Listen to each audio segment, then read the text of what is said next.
એમ કહે છે અને પાછળ જવા લાગ્યા। ત્યારે માં કહેવા લાગ્યા કે આ શું, મારી દિવસ રાતની ભક્તિ કરવા વાળો પતઈ રાજા મને ના ઓળખી શક્યો અને આમ કેમ અનોખો બન્યો છે આ પતઈ? પતઈ રાજા કહે છે કે રૂપ સુંદરી, તમે અહીં ડુંગરોમાં ના શોભો, તમે તો મારા મહેલમાં શોભો।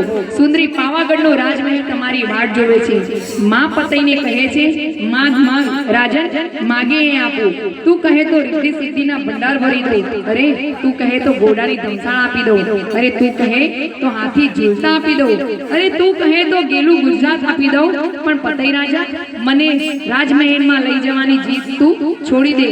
અરે સુંદરી, હું કોણ? પતઈ રાજા, મારે ધન દોલતની શી ખોટ છે? હું તો ગઢ પાવાગઢનો રાજવી છું, મારે તો ખોટ છે તમારા જેવી પટરાણીની। માં કહે છે, નક્કી પતઈ રાજા, તારા પાપનો ઘોડો ભરાઈ ગયો છે રાજન, તે મને ન ઓળખી રાજન?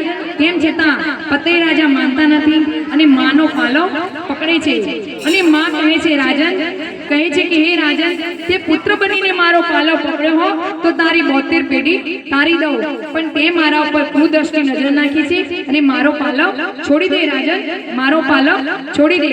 અરે મૂર્ખ, તે તારા માને ના ઓળખી, તો માને ના ઓળખી શક્યો? હું કોણ? હું અખિલ બ્રહ્માંડની જનેતા, તારી માને ના ઓળખી? હવે જોઈ લે મારું આ રૂપ, હું કોણ? કાળી, મહાકાળી, પાવાગઢ વાળી।